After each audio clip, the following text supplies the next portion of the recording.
Welcome to Metaphysical Soul Speak. I'm your host, Elena Fox Starks.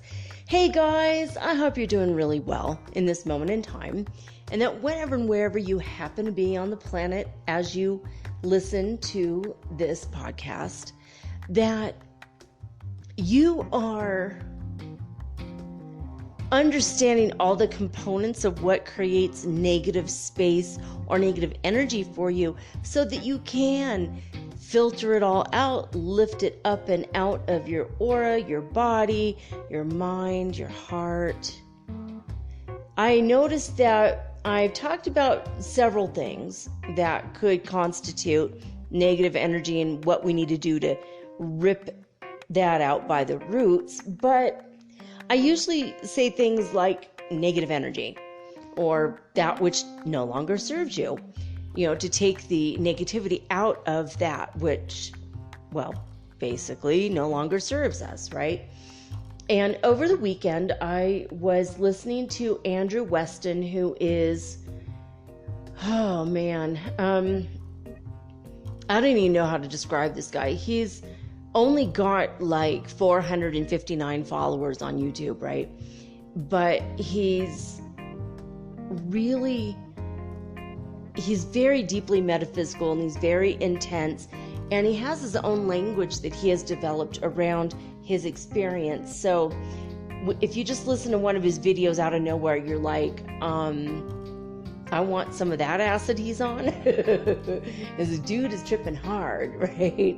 And even though he's probably not, I'm sure he's probably in the past done something, but he's on this massively crazy road where he's describing his spiritual experiences, but the way he describes it, you're just like, am I that dumb? I don't understand. This is English, right? You know what I mean? Like that, at least that's me. I'm just like, I don't quite get this guy.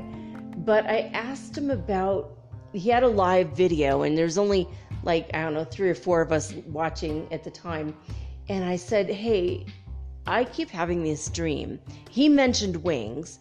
And I said, I keep having this recurring dream in which I'm in the future and I'm in Thailand. I believe it's Thailand or maybe Bali. Beautiful. It's Asia. It's beautiful. It's lush. It's green. We're surrounded by ocean. We're on an island. And I keep dreaming that I jump from the cliff. And in the beginning, I was just jumping. I didn't tell him this whole thing, but this is what the dream was. It's a recurring dream over and over and over again. I keep jumping from the cliff. And in the beginning, I was in a boat in the ocean watching people jump off the cliff. And eventually I climbed to the top of this massive cliff and watching people jump off. And then eventually I was jumping off. And the last time I had a dream about it, I woke up really early, like 6 a.m, which is unlike me. And I walked outside and I was, my back hurt and I was trying to stretch and I was in the sun and I started to itch my back. And the more I itched my back, the more my flesh opened up in my back. And all of a sudden these little wings sprouted out of my back. And then they grew and they grew and they grew until they were big enough to support me to fly. And I'm like, holy crap, what does this mean? Is this a genetic anomaly? Am I like an angel right now? Did I get my angel wings? I used to be the angel of death, at least in my first life here on earth. At least that's what somebody told me in Guatemala, which always kind of felt true. It rang true, but it was also extremely odd. And I don't know, what is this? So I woke up and my wings were white. At first they were wet, like if you were a baby bird coming out of a shell and your wings would be wet, and then you have to dry them in the sun and you're shivering for a little bit because it's cold, and then all of a sudden they dry in the sun and they're dry, and then you start to flap them gently and they lift you. And in my dream, I was not too close to the cliff. I was still kind of, inland from the edge of the cliff, and I was being lifted up 1 to 2 feet at a time. And I was thrilled, but then I got scared. What if an updraft comes and picks me up? What if I fall off the cliff? What if I run into the rocks? What if I don't know how to fly suddenly and I forget what muscles to use which works my wings?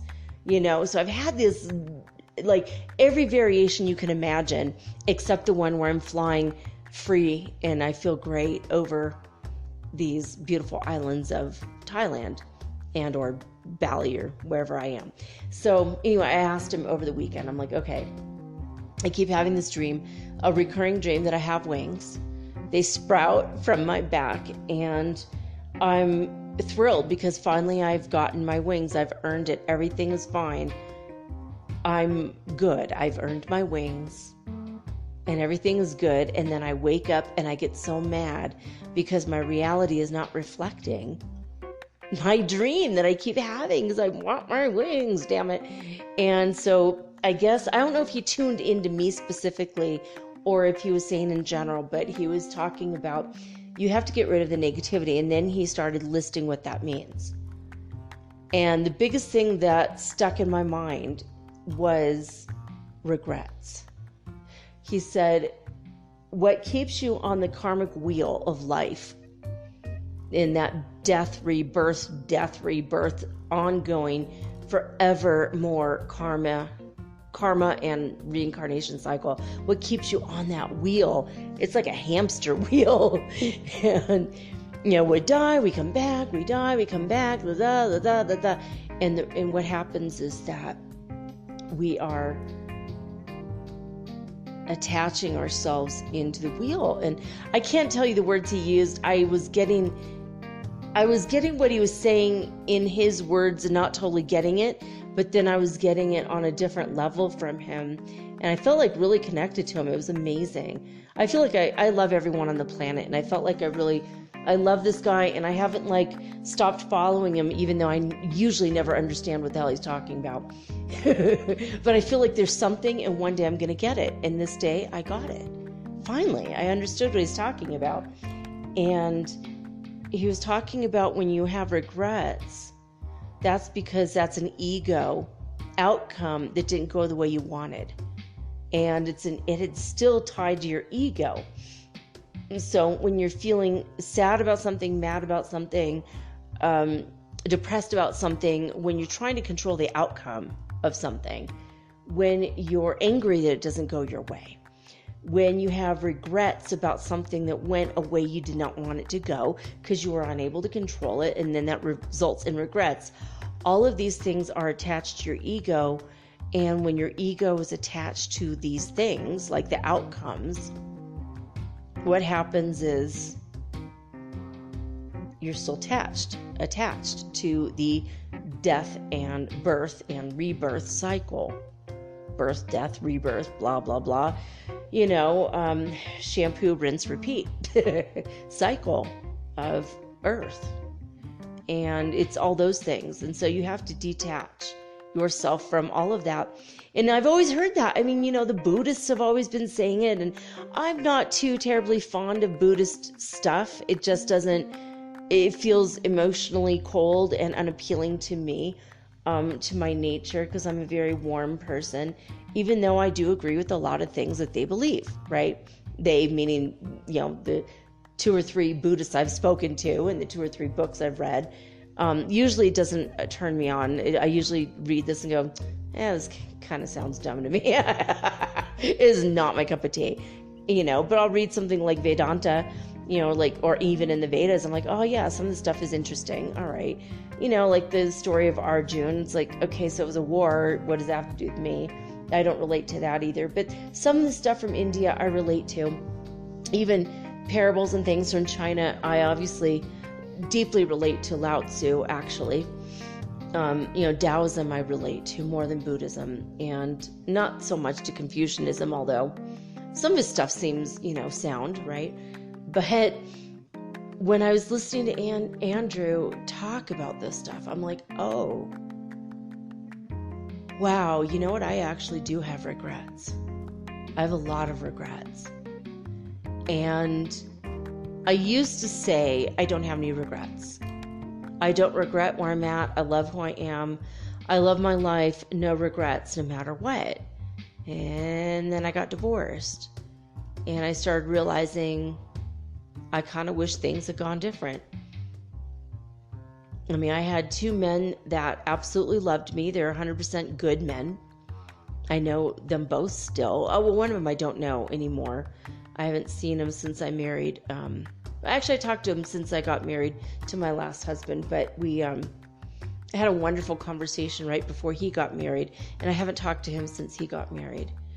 Didn't quite seem appropriate somehow, but he's a good man. He's a military man. He is a Republican. There's things we don't agree on, but as a person of moral values, a really good person, he's it, and he's Catholic, and my other ex is Jewish, and I'm Muslim. So, I've hit all the major religions, in my life, one way or another. But he, my Jewish ex, he's a cop. Used to be an LAPD officer, and he now, he's had two other careers. He flies commercial jet airliners. Now not anymore. Since coronavirus, damn it. But he's also a very good man. He found the love of his life, and they're happily married, and they've got kids. And he and I we talk every now and again. We're really good friends still. And I've known him since he was 19 years old, and he's in his 40s now. So, that tells you something, if nothing else, other than I do hang on to friends that are meant to be, obviously. But, I don't have regrets that I'm not with these people, but sometimes I have had regrets that I didn't start with them and stay with them, even though it probably wouldn't have worked out because both of them found their true loves later, right? So there's times when I've caught myself thinking, well, God, if only that military hero had been your father, or if only that guy he's sweet and he's a little bit dorky, but he's very straight-laced and clean-cut. Like, maybe I never would have smoked pot in front of my kids, and maybe I wouldn't have given my kid acid on his 16th birthday as a gift. Like, there's certain things I kind of feel like I regret, like maybe a little bit, even though my kids don't regret that I was open and a hippie liberal, type of parent, and I've given them experiences that, the average conservative parent wouldn't have been interested in leaving their city, let alone their state. Although one of my exes, he has his own aircraft, and he's flown to Peru several times. He's very open-minded to other cultures. He's originally from Israel, so it's kind of, he's been all over the world. But I don't regret the way things turned out, but there have been moments of regret there. I feel like, oh God, if I had only had more faith in him, if I had only waited for him, if I'd only told him, if I told him that I loved him, that I was absolutely, not only did I love him, I was in love with him, man. I was heartsick for the moments I was away from him, and I would never admit it. I was too stubborn, and he didn't know that I loved him. And if I had just told him, I thought all of my actions spoke for me.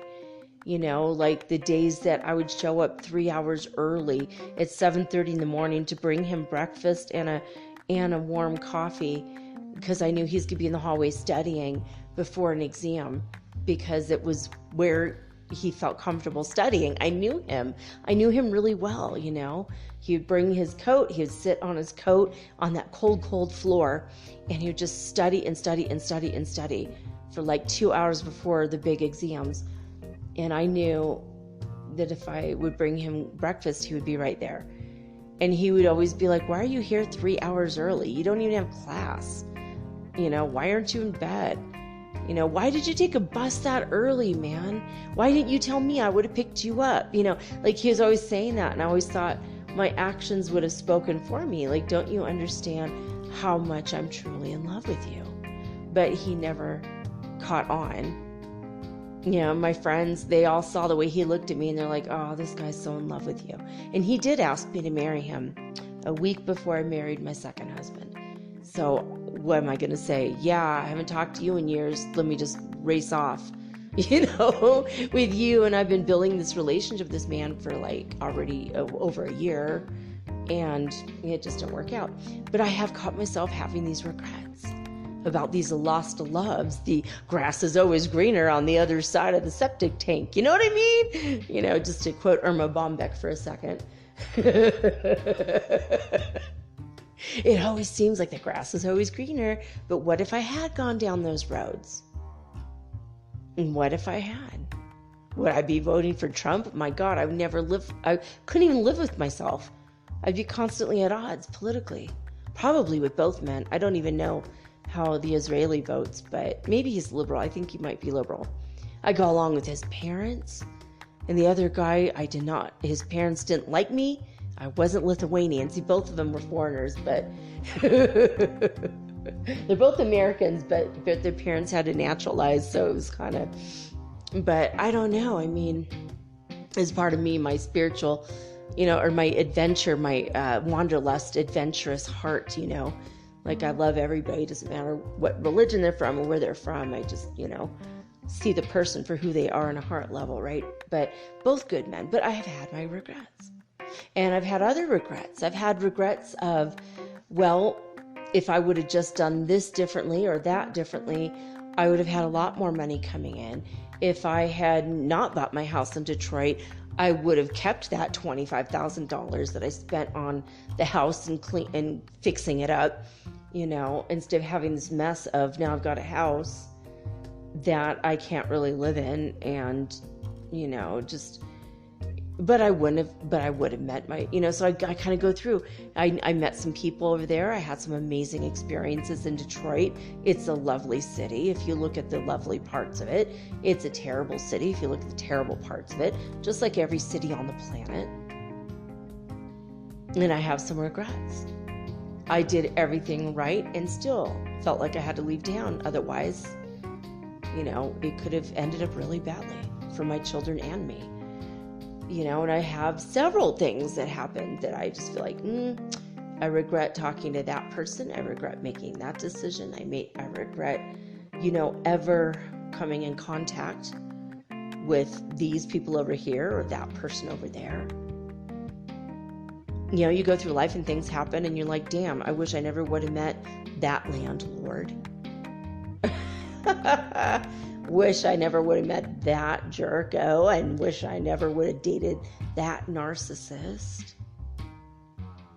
Wish I would have maybe stayed in school and got my master's degree in psychology, because I still to this day don't have it. If I had not gone to hypnosis school and would have gone later on, I never would have met my second husband, would not have had my kids. But I still think maybe I still would have met him. Maybe he would have ended up in that school and he would have had his degree in psychology instead, you know, like instead of the way he did get his degree. So like I have over the past couple of years, I've really, really thought about long and hard, do I have regrets? And when Andrew said that to me, and he's like, you have regrets. And I'm like, oh snap, he's right. And I never heard it like so put succinctly before that. Part of the negative energy, part of our ego feeding, are those things called regrets. And of course that brought me over to one of my most favorite shows, Being Erica. Now if you've never seen Being Erica, my God, go see the show. I think maybe you can order it through Netflix, possibly, but you can definitely, you could definitely buy it, you know. You could buy, the box set of this old show. Filmed in Toronto, Canada, one of my most absolute favorite shows of all time, hands down. It's spiritual, it's deep, it's psychological, it's about timeline hopping, it's about looking at reality from a higher perspective. It's absolutely incredible, and this woman named Erica, it's about her, and I'm not giving any part of it away when I tell you the basis for the story, and it's this. She says, a lot of people go through their life and whatever happens, happens, but they say, you know what, no regrets. I have absolutely no regrets. I would never have changed a thing. And she said, but you know what? Not me. Not me. I have so many regrets, and I feel so bad about myself and my choices in my life that I feel like I screwed up everything, and I would have been way more successful had I not taken more chances, more risks, made different choices. If I could go back and change all of those choices and make a new choice every single time, maybe I wouldn't live with regrets, and maybe I would have money now. Maybe I'd be successful now. Maybe I just totally screwed up my own life. My world is riddled with regrets. So that's the basis of the show. So basically, she meets a random person that shows up in her life at a time in which she has just lost her job, and she was stood up for a date all within a matter of like 2 or 3 hours. All this crap happens to her, and she goes into a random store to get in out of the rain, and they serve her something with a nut that she's absolutely allergic to, and she ends up in the emergency room and almost dies. So that's like, I think, the first 5 minutes of the show. So maybe I'm giving a little bit of a spoiler alert for like the first 5-10 minutes. And while she's recovering from this horrible allergy, this random person shows up and hands her his card and basically says, I'd like to help you. And she's like, I don't have any money. I don't even have a job. He's like, it's for free. I don't work for money. And it turns out he's like a psychologist, but also he's somehow magical, and he can send her back each and every regret she's had. She gets to go back, relive the moment again, and make a different choice to see how her life would be different. And she gets to see the truth. Is it worth her having those regrets and changing them, or did the outcome come out the same no matter what her decision was? Do we live by the hand of fate? Are the 3 fates weaving the cloth of our life? Or is it our destiny? Is it our destiny to be in certain places at certain times, to meet certain people, to go through certain experiences? Or is it our fault for not making that corner of 5th and Ivy on time to meet that one true love of our life? Or to, maybe we didn't see the ad in time and the job was filled and that would have made you a millionaire. Or maybe, just maybe, if you hadn't set off on the path of vegetarianism, like for me, that happened to me. 9 years as a vegetarian, and I almost killed myself with this diet because I did everything right according to what vegetarians tell you to do. I ended up being allergic to every nut known to man for like 7 years, including bananas, several fruits and vegetables that I never had a problem with before. I ended up being absolutely allergic to. My organs are shutting down one organ at a time, and I couldn't get pregnant, and I almost died. Vegetarianism almost freaking killed me. Now if I eat a steak, even a big steak, I'm like 10 pounds lighter the next day because my body loves to eat meat. That's my genetic code. It's weird. I mean, if I had my way, I'd just eat like a vegan because my God, it's like super cheap. I mean, what, $20 a week here in Ecuador would get me everything I need to be a vegan, but my body can't handle it. I start to get really sick. 3 days into any vegan diet, anytime, it's not just detoxing. I get very, very sick. I just can't do it. But I eat meat, I feel amazing. I have so much energy and my joints feel great. My hair turns back to its normal color. When I eat too much vegetarian food, my hair turns white. That can't be right. That can't be healthy. I mean, it took for a long time for me to be able to eat a walnut or an almond again. You know, I did everything right. I did according to several books, and you know, I was with my husband when I met him. He had been a vegetarian for like 14 years, and we thought it was spiritual. It was good for us, and we couldn't get pregnant.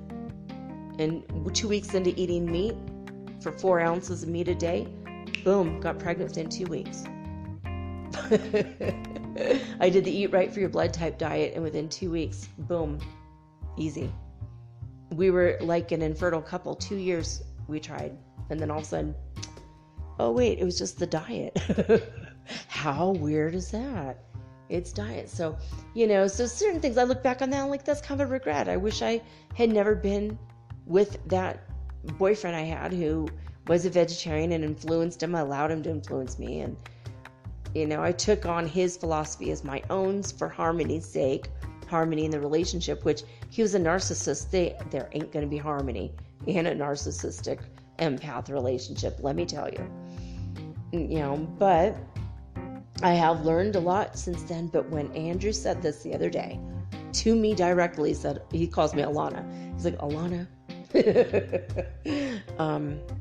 you have too many regrets, and that's feeding into your ego. So since then, now for about 2 or 3 days, I've been like working actively. What are my regrets? You know what? I don't want to have that regret. Everything that I've done in this life up until this point has led me to the point which I have a radio show, now turned podcast. I've been doing this as a podcast for over 2 years, or well, about 2 years. Maybe not, year and a half. Just feels like 2 years. And I don't feel regret anymore for this for anything anymore, because it led me to this point, to this moment. I'm sitting in my bedroom, which is the entire 3rd floor of this building. Now, where I came from a week and 2 days ago, I was in an apartment that was on the 3rd floor, and it was only like a third or a fourth of the 3rd floor, and it was kind of, you know, sketchy with all the people and the mold, and I had one light in my bedroom.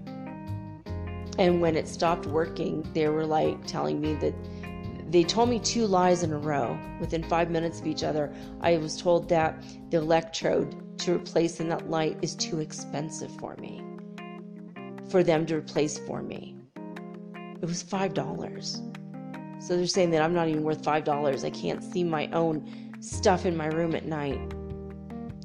I mean, I was just like, whatever. And then they said, oh, but they don't make them anymore. So one of those things was a lie. One was saying that we do not honor and value as our tenant. And then the other thing was that it just doesn't exist anymore. And if that's true, then what happens is,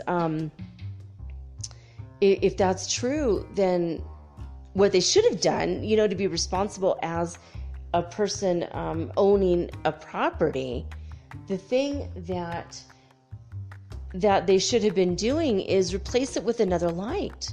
Because now that we've moved out, no one in their right mind is going to go into that freak show of an apartment to rent it, right?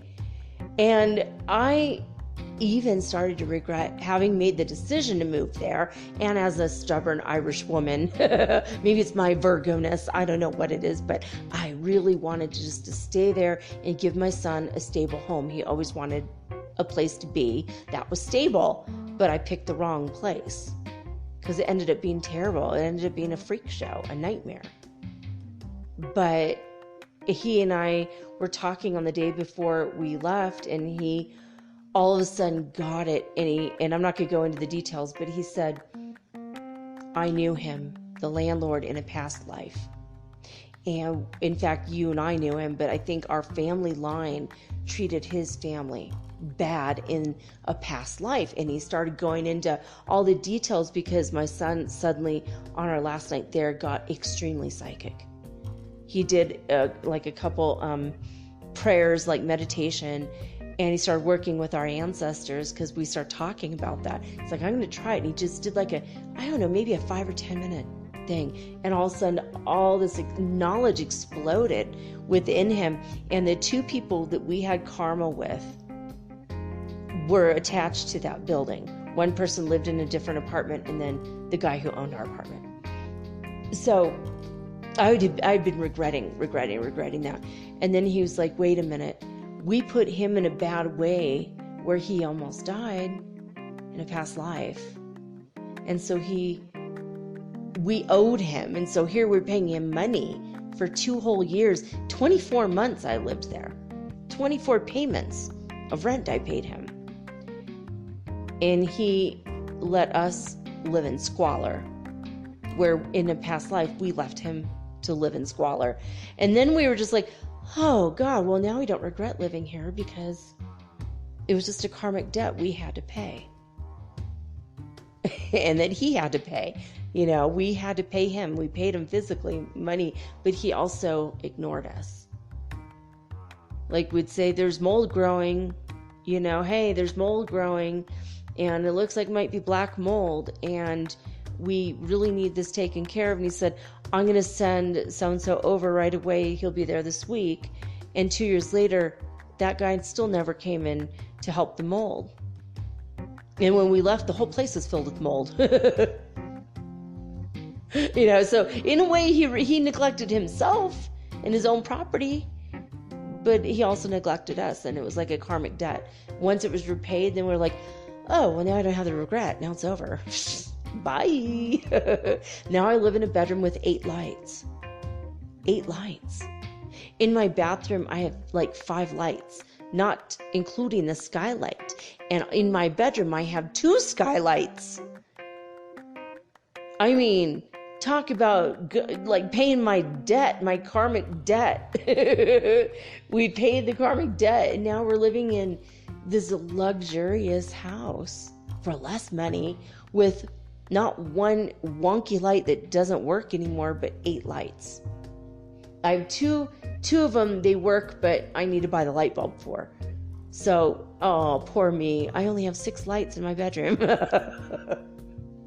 Some of them are white lights to see clear. Some are ambient lighting for a romantic feel. You know, and I don't know if you could hear it, but some of them make it look like the sun coming through the skylights. Because my skylights, literally the sun comes through, but they're also set up so that at night I could turn it on and it looks like the sun is coming through my room. I'm so grateful for it. So I was grateful to hear from Andrew to say to me, Elena, you need to let go of your regrets. It's feeding your ego. Every time you're angry or mad or feeling that sense of you need to get justice for something, that feeds your ego, and all the things that feed your ego is keeping you tied on that birth, death, rebirth cycle wheel of life, that karmic wheel, that wheel of fortune in the card, card 10 in the tarot. And that's what it is. That's what it is. So, and I've told you guys in the past, just, let go of the things that no longer serve you. You got to look at things like regrets, all the things that feed your ego. When you're hurt and you're holding on to the hurt, when you're depressed, when you're sad, when you're angry, when you feel incensed about, how dare she say that about me? Even today, my son and I are having conversations about people in our past, and my cousin had said some stuff about me that just was completely unfounded. And she encouraged everyone in the family to delete me on Facebook and to stop talking to me right after my husband died. And I'm like, what the actual hell? You know what? So that was like one of those things. It wasn't a regret, but it was one of those things where I was like, can you believe she said that to me? And when you have one of those energy of, can you believe that was said? Kind of energy, that's still a hook. Oh, it's a hook into that ego, and that ego is a hook into that cycle of life on earth. And the goal is to rise above it, ascend above it, get up, get out of this. Get out of this nonsense. You know, you start realizing that you made the choice you made because you weren't awake enough yet spiritually to see all the positive and negative outcomes of a choice. Give yourself a frickin' break. Stop regretting. You made the best possible choice with the information you had, with the mindset you had, with the level of spiritual attainment and knowledge that you had at the time. Never judge your past self based on who you are today. Because if you were today who you are, well, first of all those bad and badass choices that you made in the past are the choices that led to being who you are today with the level of spiritual attainment and understanding you have. Right? Yeah, nodding your head. All right. So all those choices, good, bad, or indifferent. All the women you didn't choose to date, all the men you didn't choose to marry, all the schools you chose not to attend, the cake you chose not to eat and you regret it because it looked damn good. Probably you wouldn't have gained an ounce anyway from it. All those choices that you made, that makes you who you are today. You know? And so we need to stop regretting. I know what it's like to be a vegetarian for 9 years. I know what it was like for me, but I know what it's like to feel like a self-righteous bitch because I'm not eating meat and you are, you know. And then look, that came back to slap me in the face and the ass. Oh my God, I gained 30 pounds from being a vegetarian. I started eating meat and I lost weight. What? How's that, right? But hey, I have a dyslexic body. What can I tell you? It doesn't make any sense. But hey, that's what happened, right? And so I regret being judgmental of other people. You know, in my past, oh my God, I was so judgmental when I was 18. You know, I regretted that. But now I don't regret it because you know what? All of that led me to levels of understanding, and the shame that I felt when I woke up spiritually to that made me more humble. It made me more humble. And there's a lot of life experiences that you regret because you wish you didn't have it. Oh, I wish that wouldn't have happened to me. You know, my house burned down, or my storage got ruined, or all the crap that happens to all of us. We all have something. Don't even regret those really bad things because, you know, it teaches you lessons. Everything teaches you lessons. All the material stuff goes away when we die anyway. It's all an illusion. It's all BS. But believe you me, I looked at a $3 million mansion in Encino today online that I absolutely fell in love with. I'm like, oh, that's kind of a... Not that I want to live in Encino or even in the United States anymore, but God, what a cute house is that? And I thought, wow, could I ever be happy there? I'm like, I don't know. I could be happy anywhere. It doesn't matter. It's just a material thing anyway, but it'd be nice to have, you know, marble walls and fountains and but I'm surrounded by beauty where I live right now, and I'm just renting this place, and it's beautiful. And again, you can hear the echo. No art on the walls. Massive closet space. Crap, I could have 4 or 5 people move in here and they'd all have enough room for their clothes. I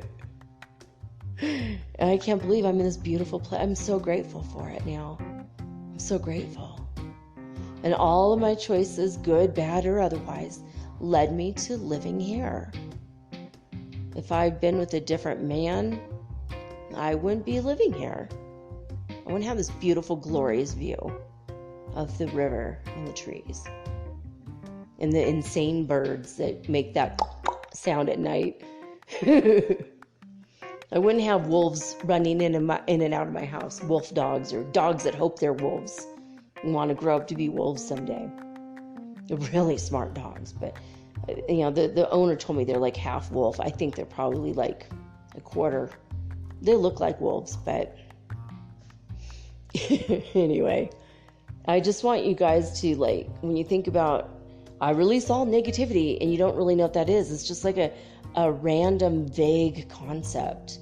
I want you to hone in on it. This regret. That regret over there. If you have any regrets at all, and I talk to myself probably more than I'm talking to you in some ways, because after watching Being Erica, I started really, really, really looking into it. Do I have any regrets? And there are times I look back and go, damn, I do. I started doing these exercises in my room about 4 days ago.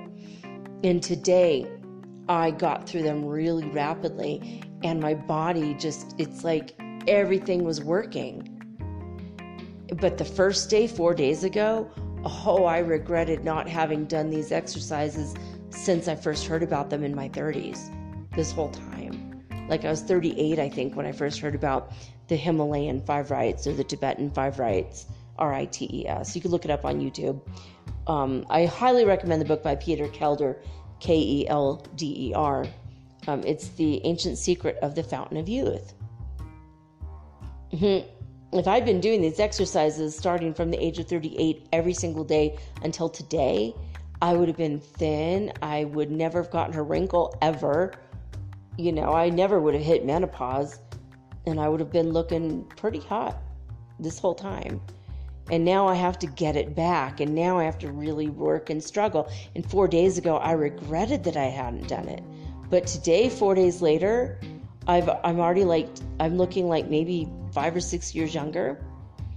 And I don't think I lost any weight or anything like that. But I was able to do the exercises just so fast. And so I'm like, all right.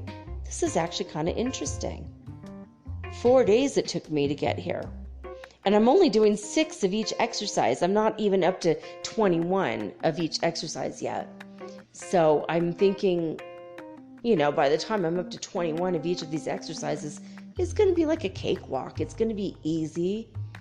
And I know in 2 months' time, I'm going to look like I'm 30 again. And then I'm going to be like, okay, fine. So did I need to have that regret and feel bad about myself and beat myself up and have my ego involved? No, I didn't need that. And you know what? You didn't either. You didn't need any of your regrets. You didn't need any of your guilt, any of your depression, anxiety, sadness, anger, frustration, incensed at the injustice of it all. You didn't need any of those emotions. Righteous indignation. Maybe you have a right to feel that, but you know what? You don't really need it. Anything that feeds your ego holds you back and holds you here. I, for one, do not want to freaking come back to this planet. Ever again. I want to meet up with my twin flame. I want to have a wonderful life with him here. And if something happens and I don't get together with him, I don't want to live to be 98. Take me out when I'm 78. Let me live to see my grandkids from my kids, and then I'm gone. That's all I want.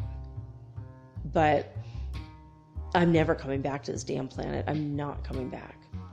So here we go. This is why we have Metaphysical Soul Speak, the podcast, where I can learn things and pass them along to you. And a lot of you have brought up things that I have done on the show as topics, because we want to learn and grow and change and ascend, and we're all doing it together, and it's wonderful. I'm glad I'm not doing it all by myself. I did it with my husband for a long time. We were learning and growing and trying to ascend, and everything was great until it wasn't. Then the divorce, and then I felt so alone. I had a few moments where I felt like I wasted my whole adult life with him. Almost. Trying to be spiritual, and why? Where did it lead me? I had a beautiful house in the mountains with my husband. We were together, 13 years. If you count the year we weren't married, but we were together, before we got married. About 13 years we were together, 13 and a half years. And I had everything I could ever want. My beautiful children, my beautiful house out in the mountains. Every day I was being greeted by wild animals, from owls to bees to deer to ravens. I interacted with all the outside world. All the animals. They were just everywhere. The place is teeming with life. From psychedelic beetles to the occasional green bird that would show up randomly. It was crazy. It was a beautiful place. I had everything I ever wanted. And then it ended, and I'm like, why? Why did I even bother with my spirituality? Why did I even bother with having my own business? Why did I bother with any of it? It all went to hell anyway. For half a minute, I was like, I don't even know why I did any of it. Now I look back and I know it was all for my own good, all for my spiritual growth, and everything in your life is for your spiritual growth and for the betterment of you as a soul, as a spiritual person, anyway. So take the red pill, darlings. Wake up. Wake up, wake up, wake up. I say this to myself as much as I say it to you. And all the people around you that are waking up, tell them about the show. Because maybe things I'm saying, something will spark.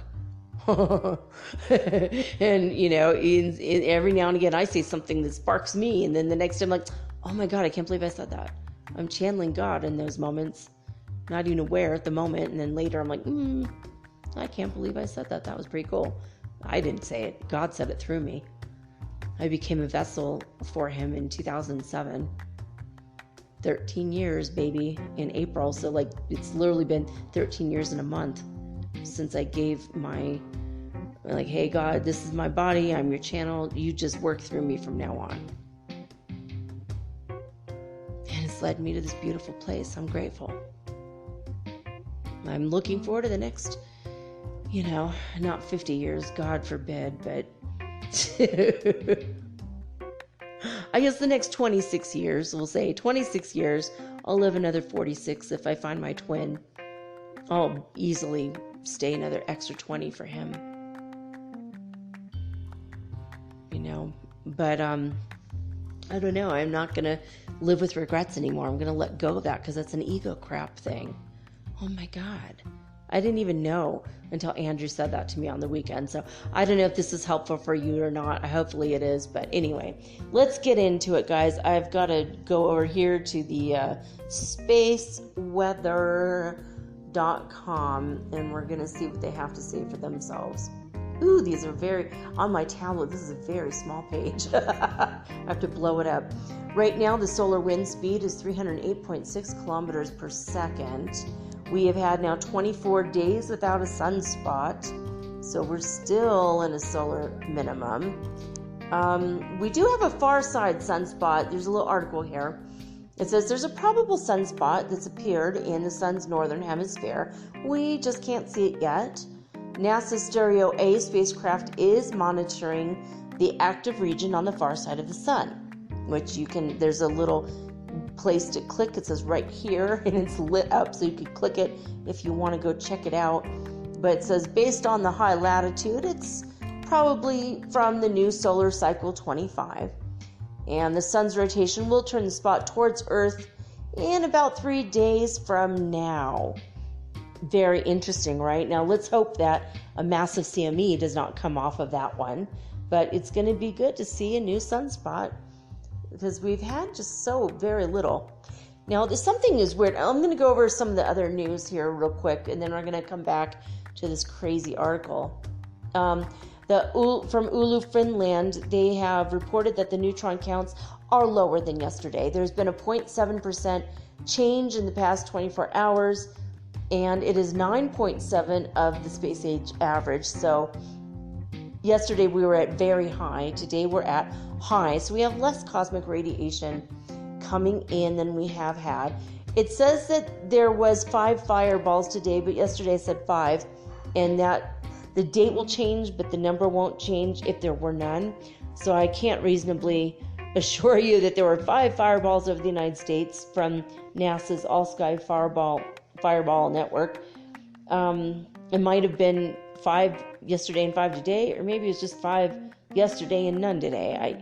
I don't know. So not a lot. So that's good news that it's not a lot. I've never had a report where it's like, yeah, there were 9 fireballs and 3 of them hit cities. You know what I mean? There's never anything massive like that. And that's good to know as well, right? I mean, we don't want to be hit with the things, but they are seen, and then I don't know where they're landing. But okay, so this is a strange article. Let me see where I have how much money. I'm at 49 minutes, so I got to get through this kind of quickly. Let's see. Is the South Atlantic anomaly splitting in two? New data from Europe's swarm satellites show something strange afoot in Earth's magnetic field. The South Atlantic anomaly might be splitting in two. This is a new eastern minimum of the South Atlantic anomaly has appeared over the last decade, and in recent years, it's been developing vigorously. This is according to Jürgen Matzke from the German Research Center for Geosciences. So this is basically, what is this, right? It's like, what the hell is it? What is she talking about right now? Okay, this is a weak spot in Earth's magnetic field that's centered over roughly the Atlantic side of South America. Ooh, this is kind of down by me, although I live on the Pacific side in South America. But okay, discovered in 1958. Oh, well, this has been quite a while then, right? For 62 years. It has been growing and shifting for decades, and the latest data from SWARM show a new weak spot forming just off the southern tip of Africa. Ooh, okay. They do say South America, so it's kind of weird. That's awkward writing there, but basically this is in the middle between South America and Africa. All right. They say we're very lucky to have the SWARM satellites in orbit to investigate this development. So this was SWARM is a constellation of 3 identical satellites that fly in formation around the Earth. Oh, that's interesting. This is launched in November 2013. They're equipped with magnetometers, star trackers, and other instruments which allow satellites to make exquisitely detailed 3D measurements of Earth's magnetic field. So the possible splitting of the anomaly is only one of the mission's many significant findings. So they've long known for a long time that basically the magnetic field is weakening over Earth. We've been talking about it on the show this past year and a half. So over the past 200 years, the globally average magnetic field has lost 9% of its strength. And the South Atlantic anomaly is leading the way, basically. From 1970 to 2020, the minimum field strength area dropped from 24,000 nanoteslas to 22,000 nanoteslas. So it's like you lost 9%, basically. So if you want to read the rest of this, you can go ahead and look at spaceweather.com. I've already gotten 52 minutes into the introduction. So I have 8 minutes to get through 3 other websites, but I'm going to try to skip ahead. So we're going to have to contend with a new zone of high radiation when this eventually splits into 2 cells. So that's going to be interesting. Okay, so I'm not going to go farther into this right now. But spaceweather.com, if you want to read the rest of it, I will try later to get to the rest of it because it's very interesting. All right, I'll read it for myself, and if it's more information, but basically it looks like we're going to have a massive hole in the magnetosphere down here in the middle of the Atlantic Ocean. A lot more radiation will be coming into Africa and South America, and I'm hoping that means we have southern lights like the Northern Lights, the Aurora Borealis, because that'd be at least one good thing coming out of this. Oh my God. All right. So the heartmouth.org Institute, I'm trying to go to their website. Disclosurenews.it, they reported today a high of 72 hertz frequency. This is coming out of Italy, and it's always on Tomsk time, but so people think that this is the measurement for Russia, but somehow it's in Italy, is the website, and then other people say it's the measurement for Itoly, but it's in Russian time. So it's like confusing, but they only have the magnetosphere information for, or the, it's not that magnetosphere, excuse me, the ionosphere between Earth and the ionosphere changes in basically the hertz frequency, otherwise known as Schumann Resonance. But 40 hertz frequency, as we've talked about before, is the fifth dimension, supposedly, the lowest possible rung of the fifth dimension. So today it was 72. Yesterday was 17. So that's quite a jump. And people go, ooh, I feel it. Do you really, though? Because when I hear you say you feel it, I didn't hear you say you felt it 3 days ago when it was 313 in Africa. You know what I mean? It's like, I don't know if you're really feeling it or not. Maybe you're feeling something else. But, all right. All right. I'm here on this website, and again, it is such a pain in the patootie. So hold on, I'm going to pause this for a second. All right, this has been really hard to get to this website. I'm trying to do it on my tablet because you guys know my situation with my internet. I don't have my own internet, and I can't get on my computer because I only had a password put on my tablet. So anyway, according to Sunday, May 24th, this is the latest we have as far as Schumann resonances on heartmouth.org. They report for 6 different cities. Okay, so we had 3 cities that were absolutely zero. Hofu, Saudi Arabia, Lithuania, and Africa, which just was the other day, 313. Oh, excuse me. Ooh, I think my son is cutting ricotta peppers, which are pretty hot. It's like being sprayed with pepper spray. He cuts it, and then all the air in here. I'm on the 3rd floor, and I could smell it.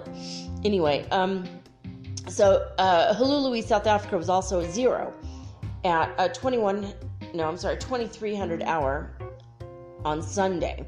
Now it's 2 days ago.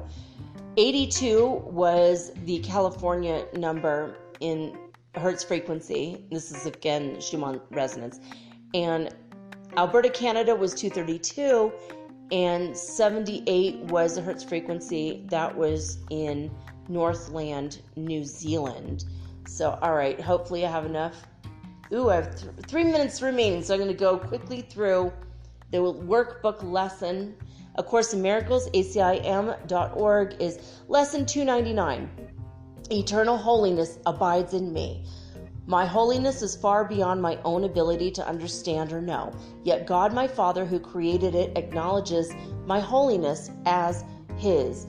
Our will together understands it, and our will together knows that it is so. Father, my holiness is not of me. It is not mine to be destroyed by sin. It is not mine to suffer from attack. Illusions can obscure it, but cannot put out its radiance, nor dim its light. It stands forever perfect and untouched. In it are all things healed, yet for they remain as you created them.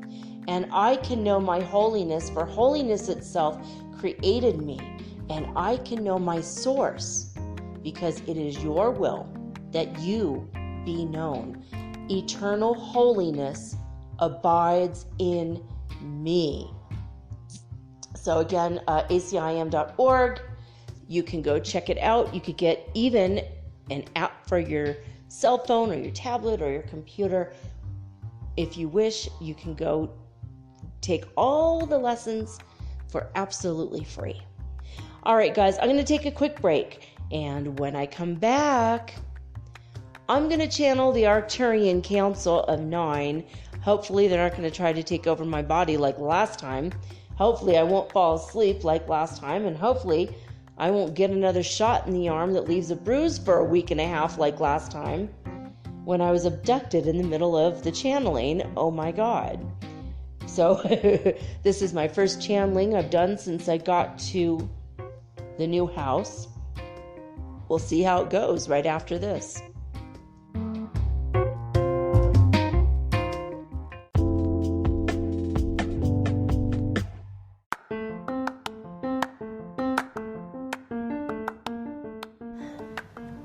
If you haven't heard about Anchor, it's high time you did. It is the absolute easiest way to make a podcast. First of all, it's absolutely free. Second of all, they have creation tools that allow you to record and edit your podcast right from your phone or your computer. You guys have known that I've been doing this for 8 months using the Anchor.fm app right on my cell phone, and I have done it everywhere, right? I have recorded this in my living room, my bedroom, little cafes in Quito, Ecuador, all over Cuenca. It's so absolutely easy to make your podcast, and editing is just a snap. Anchor also will distribute your podcast for you, and it took me about 2.5 months to become syndicated, and now I'm available on Spotify, Apple Podcast, and many more, and so can you.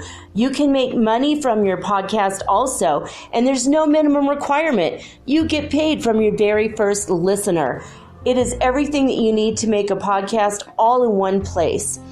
So please, if you are interested in making a podcast of your very own, do not hesitate to start with Anchor. Download the free Anchor app or go to anchor.fm to get started today.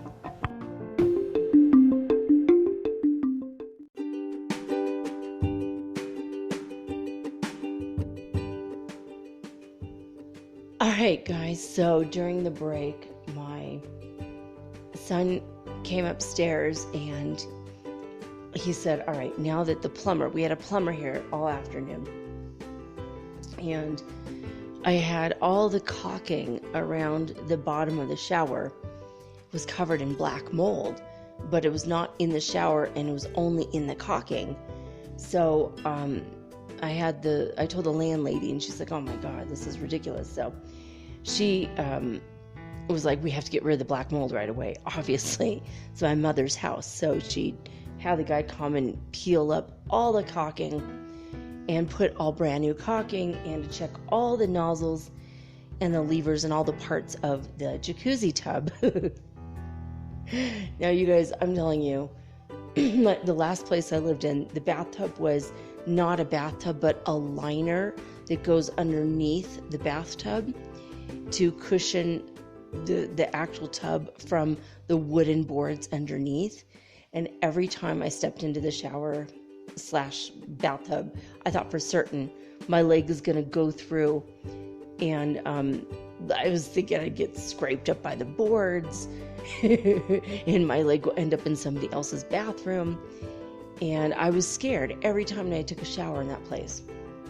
And this place is just gorgeous, and I'm really super grateful. Like, I never imagined I'd be in a place this nice. Not $400 a month, fully furnished. Are you kidding me right now? Gated community, people delivering everything we could ever possibly want for like a fraction of the price. It's like, the place is incredible. But today my son's like, all right, now the bathtub's done drying. We need to check and make sure it's all working, or we have to have the plumber back. All right, fine. Because, we're just renting the space for a year, and we may re-up for another year, but we want to do good by the landlady. She's very sweet. So he turns on the bathtub, or he turns on the water, and the water's almost all the way to the top.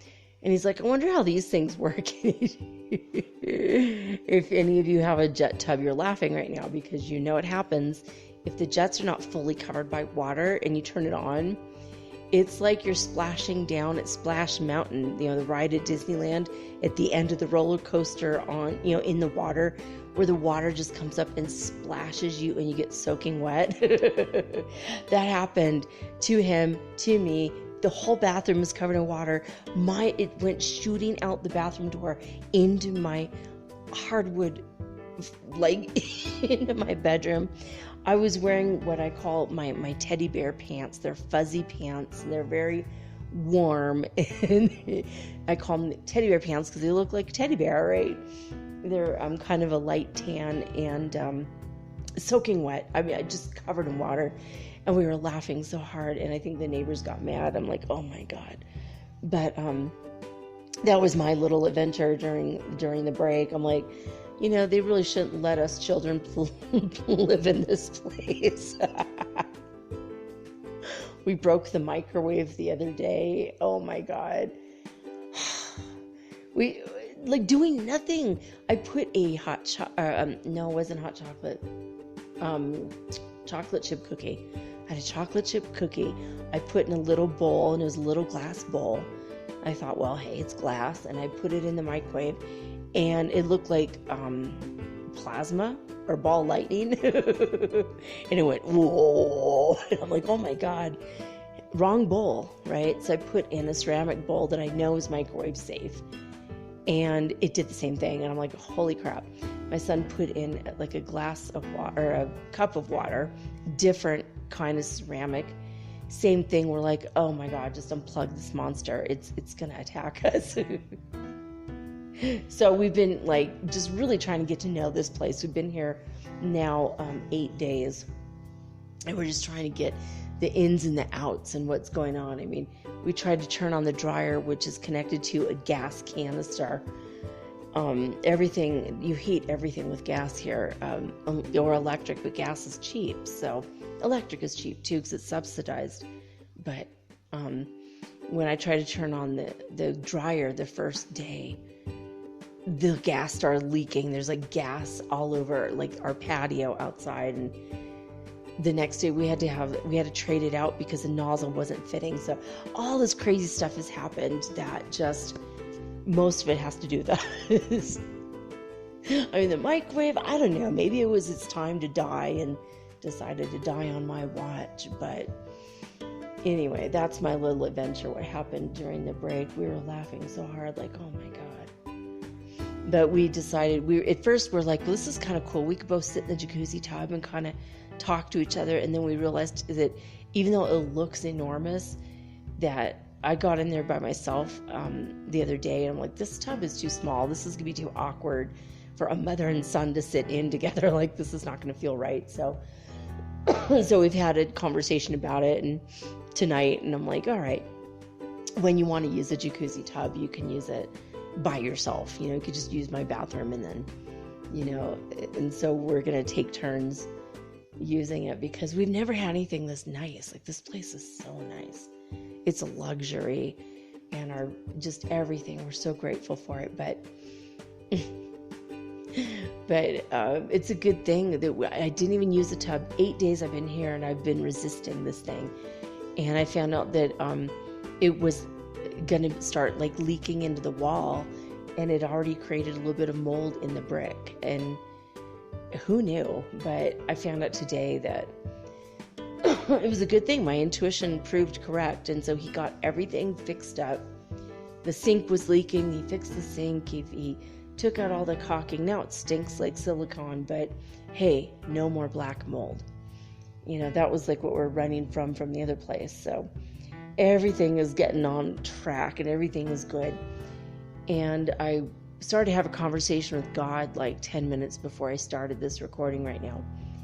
And he said, you know, the places that your twin flame is used to are considerably nicer than where you live right now. But this would be like, where you live right now is like the bare minimum acceptable kind of place for him because of what he's used to. And so I put you in a really nice place so that he would feel comfortable when he comes to see you. Oh my God, you guys, that was the coolest confirmation I've gotten about this place and about everything. So, I mean, I signed a 1-year lease and my money runs out in October. So basically November, I won't get a paycheck anymore. This is temporary death benefits. And my son, once he turns 18, we don't get the money anymore. So I'm like, So we're trying to scramble and figure out everything. And I won't even be able to have my own internet with my own computer for like another month. And so we're like, oh my God, we have like 3 months to make our lives work or we're sunk. We will owe thousands of dollars on this place and won't be able to live here. So everything is a wing and a prayer, but I'm having faith and I'm working through all of that nervous anxiety, tension, energy. It's like, hey, we got a jacuzzi. I'm working out on hardwood floors. My bedroom looks like a yoga studio. And I have this beautiful view of nature. So as we've been just focusing on all the bright sides, and we found out the neighbors are into all the magical stuff we are. They are hereditary witches in this complex. And they're the sweetest people in the world. And we're like, everything is coming together. So, I don't know if you guys are in a place, if any of you are in a place that you don't like, and you're just like, oh my God, when will the nightmare end? It's on its way to you. I mean, as above, so below, as within, so without. And so if it happened to me, and I wasn't even really particularly looking, one day I had an inkling to go to Craigslist and look, and I found this place on Craigslist. And I remember, wait a minute, 2 years ago I tried to get this place, and it had already been rented. Like immediately it was rented. And this time, boom, I was the one that got to snatch it up. And if, I would have been paying $500 a month by now. It goes up every year, $50 a month. So, hey, this is where I'm at now. So I got it for an excellent price. And I don't know, I want you guys to pay attention to those little inklings of, hey, it's time for me to go over to that neighborhood. Even if you feel your conscious mind's like, oh, come on, you can't afford it, it's too expensive. Don't worry about it. Don't even think about it. Don't worry about it. All right. Anyway, here we go. 10 minutes in. All right. I'm already connected to the Arcturian Council of 9. I am a telepathic channel. I do not channel directly. I channel indirectly, even though last time we attempted it with the Arcturians, they tried to take over my body, and they do this with the other channels they work with. Daniel Scranton is an excellent channel, and he channels the same people. The Arcturian Council of 9, they're from basically the 9th dimension. We'd like to consider them from the Arcturian, or Arcturus, which is a star, but it's a different dimension even, so who knows what's up there, in the 9th dimension, in that part of the sky. But that's kind of where we consider them from, I suppose. And they say that they're the Arcturians, and there's 9 of them. So I don't want to confuse you about that.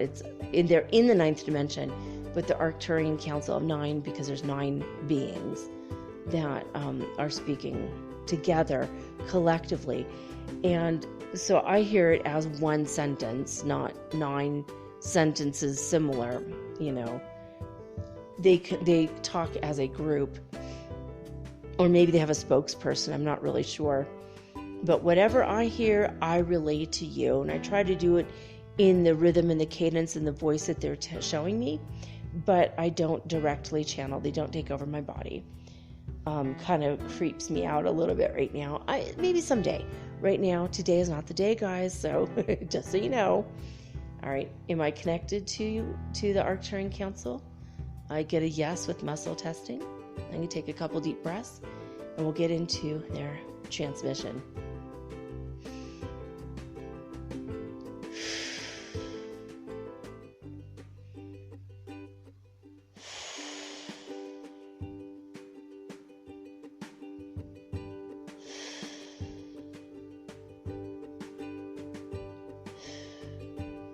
Okay, Arcturian Council, you may begin your transmission now.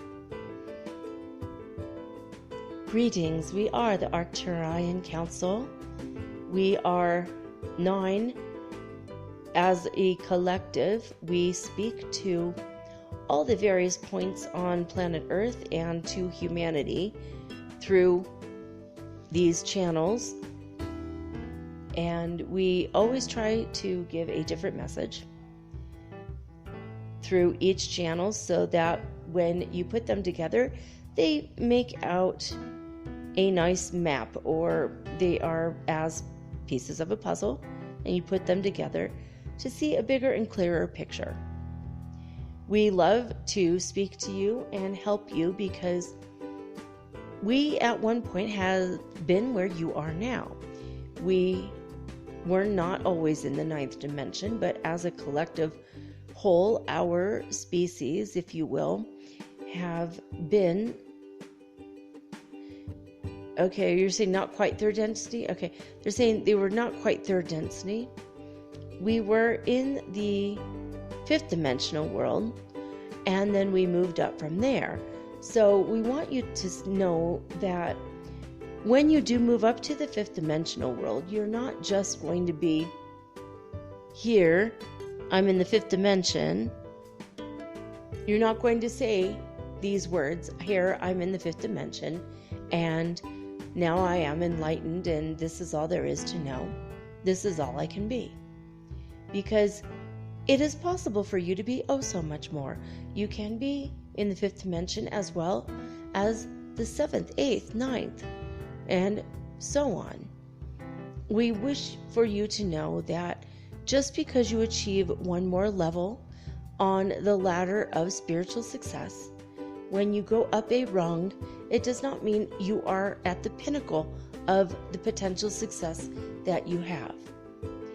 Even the highest qualified ascended masters and light beings, not only in your world, but in all of the worlds, we would like to let you know that it is possible to go up higher even for them. In fact, it is a infinity or an infinitude of potential lifetimes, life experiences, and spiritual experiences that can just take you ever more expanding, ever higher, ever more increasing, and ever more ascending. Your ascension from the 3rd dimension to the 5th dimension is a huge leap indeed, because you are going from a very dense matter in a material world where it does not seem like everything is made from energy, and then you're moving up to a world in which you realize everything is energy. Now, from the 5th dimension to the 7th dimension, or even to the 9th dimension, it's just more and more etheric, more and more gossamer-like etherical energy. And then you start to realize everything is energy. But from your world, the 3rd dimension, to your new world, the 5th dimension, the leap is so much grander than any other leap you can make. And this is why the whole world, I'm sorry, they didn't say world, they said universe, the whole universe, all of the beings, all of the ETs as you call us, all of us from other dimensions, everybody is looking at you. Everybody is waiting and cheering you on. We all are sending you love and light to get you boosted up to your next level. And when you become boosted to the next level, you are going to feel incredible. You're going to feel more light and airy, like the gossamer wings that your poets speak of. That is going to feel like you are floating. Other things we could think of is maybe you'll feel like you're floating on a cloud or walking on marshmallows. We always imagine that your marshmallows look like squishy clouds from our perspective. But we see that you're going to feel kind of like a floaty feeling. And when you get up there, you will glide through your days in a way that has been very hard in the 3D world. And we do not know what it's like to go from 3rd to 5th, because we went from the 5th up to the 9th. But it took us a long time, And this was a part of our evolution. And it took us steps, just like it will take you steps, baby steps, little by little, rung by rung, as if you're climbing a spiritual ladder. So we wish to encourage you, and we wish to encourage you to encourage other people as well. Many of your world is waking up. Many of your world is still sleepy. When you wake up and you're groggy in the morning and you still have sleep in your eyes, as what you call it, you have the crusty debris that you have to brush away gently with a finger or a fingertip. If you imagine what that feeling is like when you're not quite awake and you're still in that twilight stage between sleeping and awakening, this is how all of the newly awakened ones, they're still in that twilight stage. So please be patient when they make ignorant statements. Please be patient when they start to follow semi-enlightened or semi-spiritual beings who are not 100% at the pinnacle of where humanity could reach, but they had a few ideas, philosophers and the like. And when the newly awakened ones start to follow someone who they believe is spiritual, they may not see how wrong many of the statements these people make are. And so we are asking you to exercise patience when you come in contact with statements that seem ignorant or childish to you. And they're like shaking their heads, like not in a good way, childish. That's childlike, but okay, so go ahead. When you look at somebody who is brand new and their eyes are wide open and they look around so giddy and happy and they feel like, I'm enlightened now because I'm spiritually awake, and you're looking at them and you know that they just woke up and they're not quite aware yet. And we wish to ask you to be gentle with these kind souls that don't know their ignorant statements. They don't know what they are saying or doing yet. They don't know what they don't know. Because how could they? Just like when you were there where they are at now, there's no way you could know what you didn't know. And no one could tell you otherwise, right? But when people would say, well, you don't have that 100% correct, or no, the real reality is this, it made you feel a little bit shrinking back from the spirituality, did it not? So we're asking you to be kind and gentle to everybody. Their spiritual truths are based on the level at which they can handle the truth. They might grasp 10% of actual reality. But remember, maybe a week or a month or a year ago, they were only grasping 2% of actual reality. And we're not saying this to say that they were crazy. We're just saying that they were asleep spiritually and not awake and not aware. And so we wish to remind you, there was a time you were at the same level. And there was a time at which you grew. And there was a time in which you became more enlightened than ever before for you.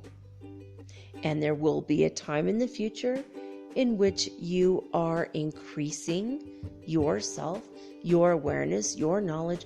You will open and expand. There will be a time in which you are a saint. There will be a time in which you become a spiritual master. And if you're calling yourself a spiritual master now, we highly doubt you're there yet.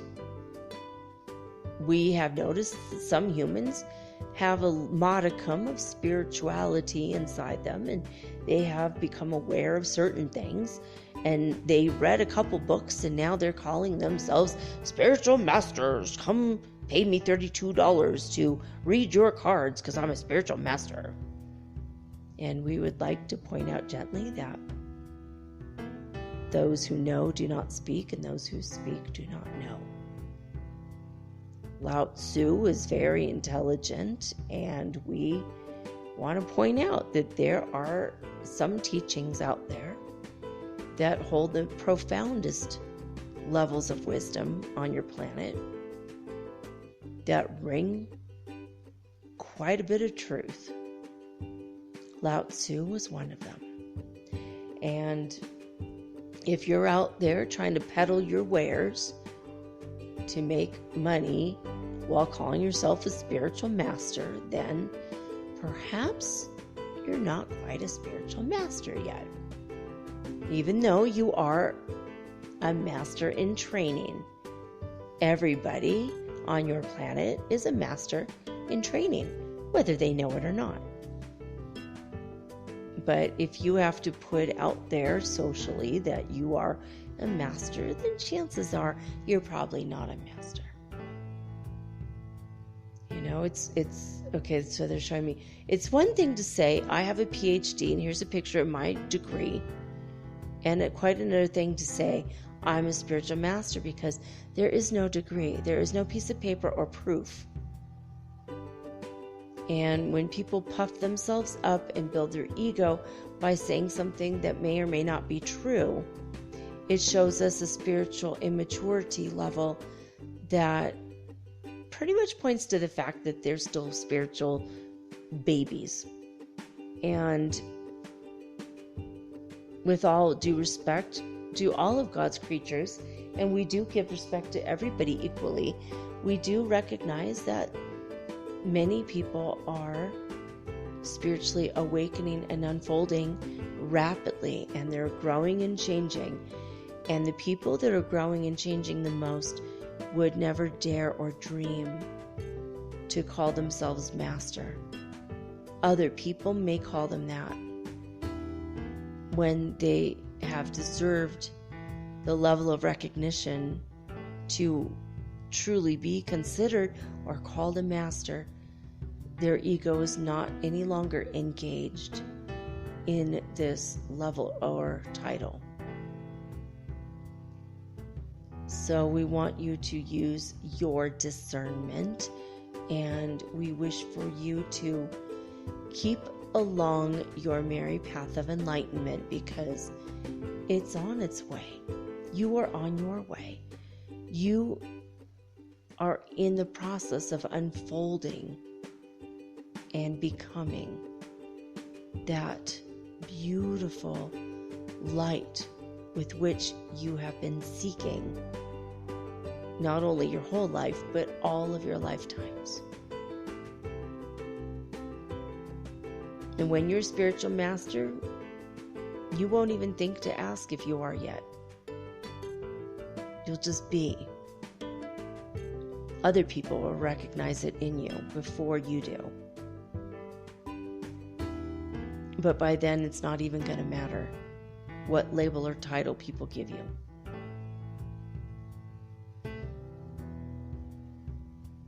We wish to also talk to you about the color yellow. That's what they're really saying to me, guys. This is Elena speaking. It's kind of strange, right? The color yellow. They keep showing me the color like buttercup yellow. Kind of like a daffodil. Not a dark daffodil, but very pale daffodil, or like a little bit darker than the color of butter. Pure, freshly churned butter. Darker than that, but lighter than a daffodil is the color they're showing me. So, all right, go ahead. We'd like to talk to you about the color yellow. What you normally call yellow in your world. Now, this is a color that some people like and some people don't like, and this is associated with your third chakra. If you're one of the people that absolutely cannot stand, don't like this color, you have issues in your third chakra you need to clear. Self-identity, ego, based issues. So again, with the ego, talk about the ego tonight. But we wish to tell you something different about this color that you don't know, is that there is a higher octave of it that will be coming into your At first, it'll be kind of in your peripheral vision. And eventually, when you look at this color, it's going to morph and change, sometimes before your eyes. And you're going to feel that your eyes are deceiving and playing tricks on you. But we assure you, they are not. When you look at this color, it's going to at first feel like it's dancing or glowing, but you're going to see, you will start to see, as your vibration raises up, a glowing yellow, a different form of the yellow. You're going to see it in the ways that bees see it. It's going to be a different level. And we're bringing this up because many colors are going to be doing this. But soon, the color yellow is going to change for you. It's going to be different. You will tune into it further and more clear when your third chakra issues are completely cleared up. So that's why we brought up the third chakra issues. But once all of your third chakra issues, your solar plexus issues are, that's the third? Yeah, that's the third chakra. I'm like, is that right? Yeah, no, that's right, because the fourth is a heart. Anahata is 4. Okay, so the third chakra. So they're saying, I'm sorry guys, repeat that please. Once you've cleared out all of your third chakra issues, you're going to start seeing the most beautiful and delightful energy emanating from yellow. It will become almost a golden, radiant, ultraviolet light. And we want you to feel where it hits you in your body and feel the emotion behind this color. You're going to start to feel emotions with colors. And this is why the fifth dimension is such a joyous place to be. And as you go up through the dimensions, the seventh and the ninth, they become even more happy, more radiant, more joyous, more filled with emotion. And the lower octave emotions that are available to you in the third dimension will start to fade away. That is the sadness, the guilt, the depression, the fear, anxiety. These emotions, once you've cleared up your own issues, they will fall to the wayside, and you're going to be, in coming years, you will be hard pressed to feel those ever again. They're going to go away. And you're going to start to feel, instead of just happy, it will be a higher octave of happy.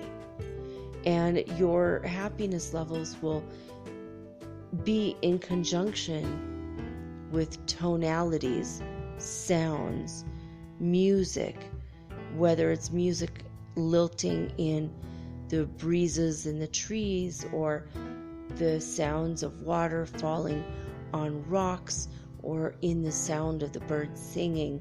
You're going to feel an energy of emotion in these sounds, and you're going to feel an energy of emotion in the colors. You're going to start to understand how the worlds were put together when you start to get these kinds of holistic, energetic experiences. And as you enter into the fifth dimension deeper and deeper, or as we should say, higher and higher, and you become less dense and more filled with what some of you might call the Holy Spirit, which is the energy between you and God that connects you. When you become filled with the holy energies, you are going to understand that you are approaching your own godhood more and more with each experience. When you go into a garden, for example, whereas before you see pretty colors and you notice insects and It delights you and tickles your fancy, is a saying we've heard you guys say. Sometimes you feel tickled by it, or happy or giddy. And suddenly that emotion will be dropping as you remember things that are unpleasant in your life. But as you move through the fifth dimension, those unpleasant things will stay gone, especially if you've worked them all out. And once you're in the fifth dimension and you walk into a garden and you see all the energy and all the colors, normal pinks and purples and blues and yellows and whites, and all of a sudden the pinks will get pinker, and you'll see 3 or 4 octaves of the pink raised up from the flower. The purples and the blues, all the different colors, even the green in the leaves, even the green in the blades of grass. Everything is going to be several octaves higher, and you're going to see up to 10 or 12 colors in one, and you're going to experience it in your chakras, all 12 of your chakras. You're going to experience it in the cells of your body.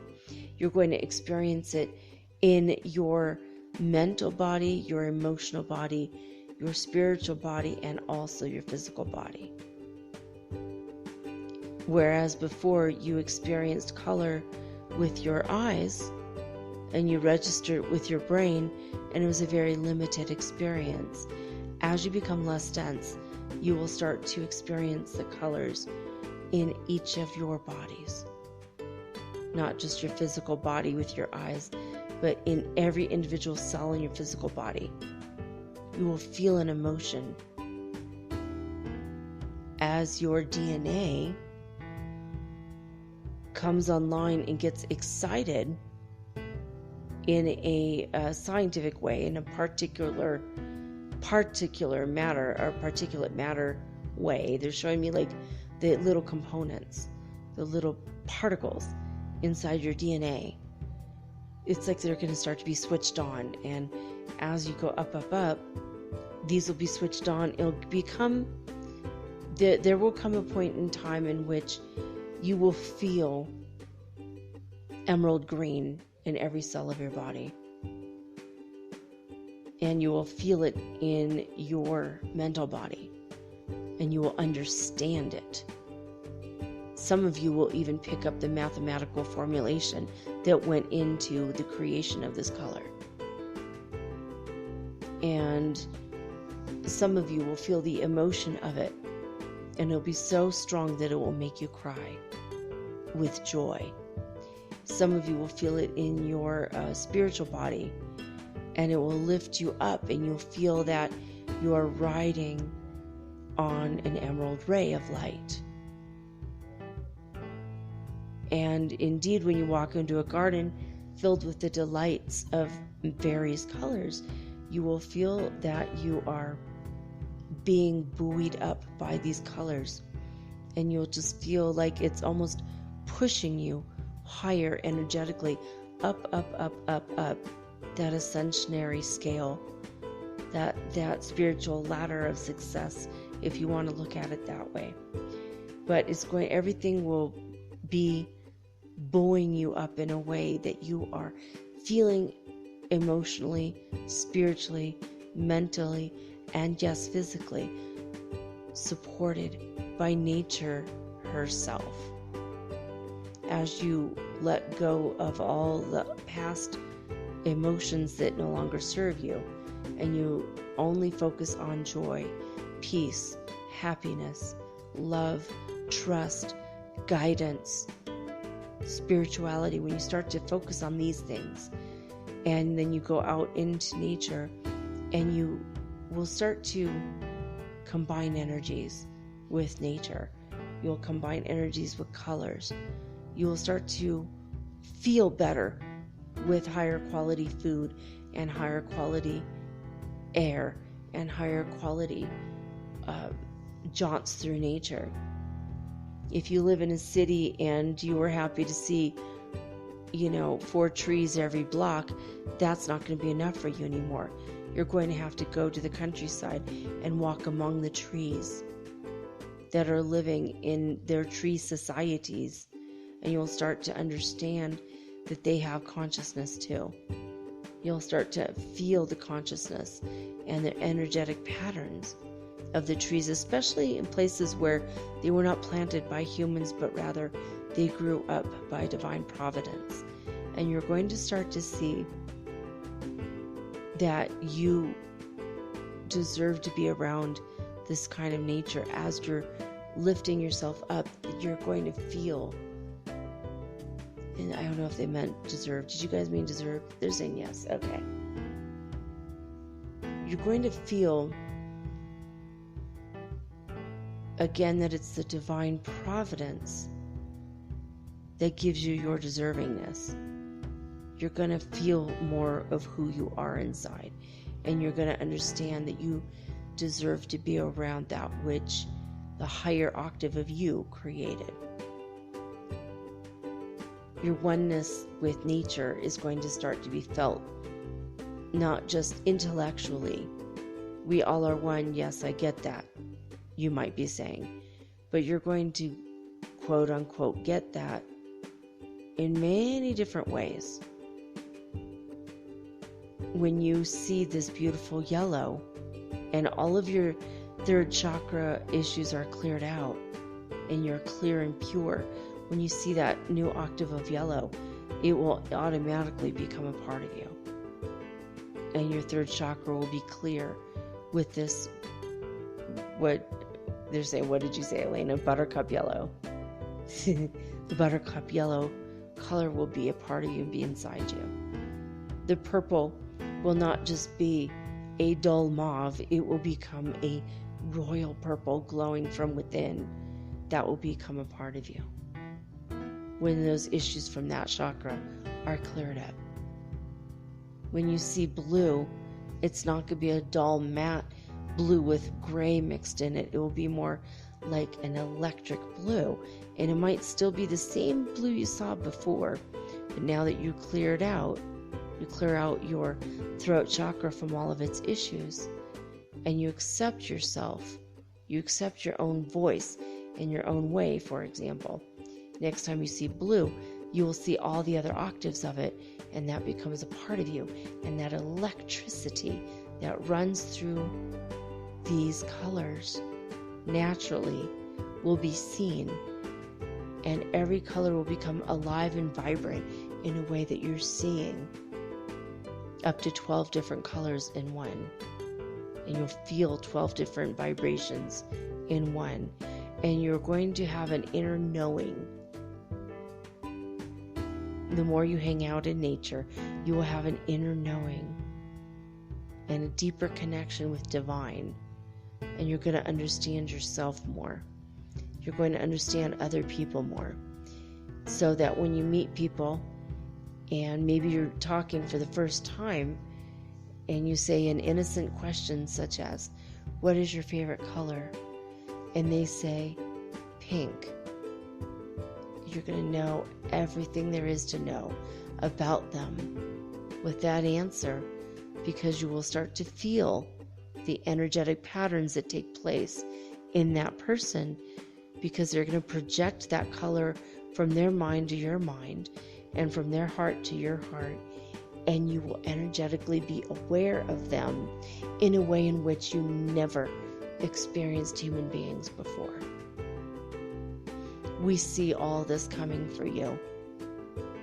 All of this is coming into your field of reality in the very near future. If you want this reality faster, keep raising your vibration and clearing out your lower octave emotions and issues of your past. If you want this world faster, we wish the best for you. We wish all the love from all points of the universe. We work through other beings. We work with the Pleiadians and the Andromedans and the Lyrans. We work with many other ET groups, and we are all working together for your benefit. We love you very, very much.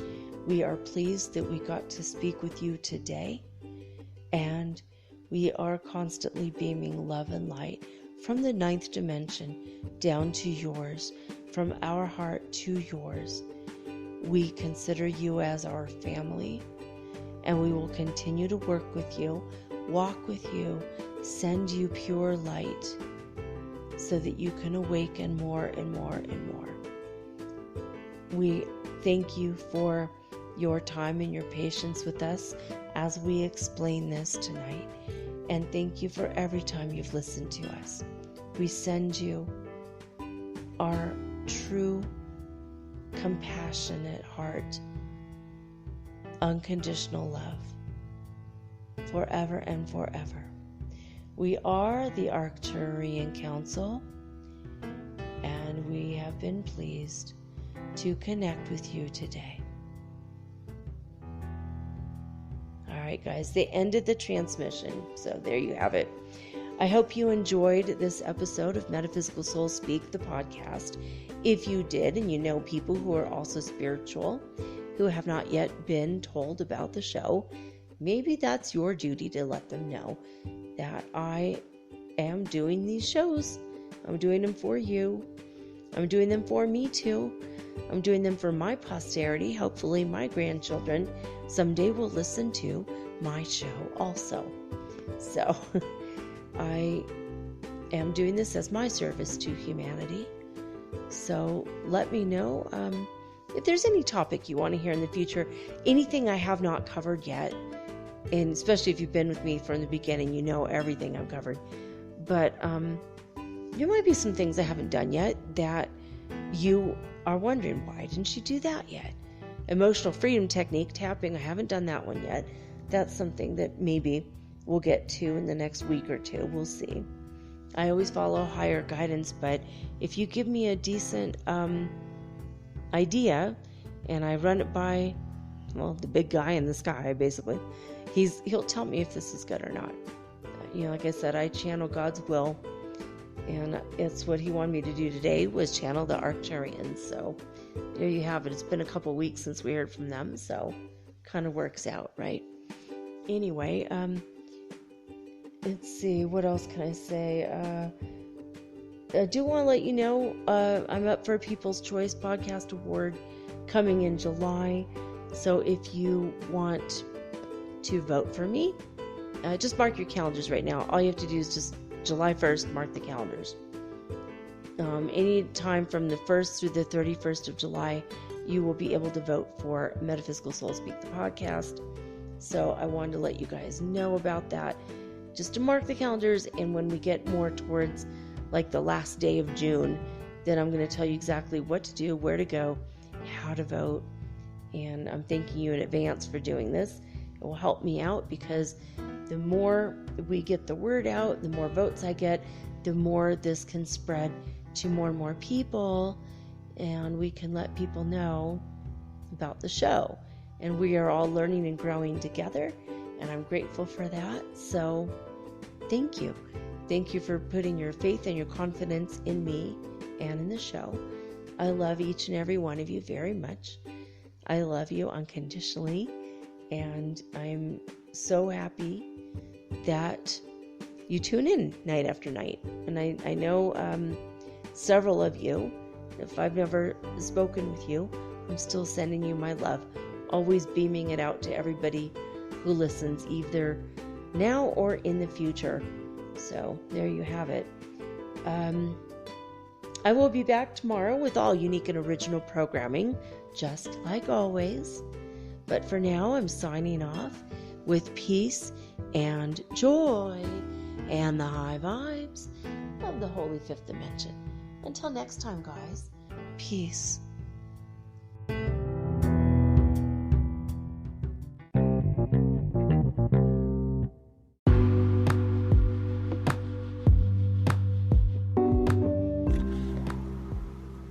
Metaphysical Soul Speak is run on sponsors and listener support.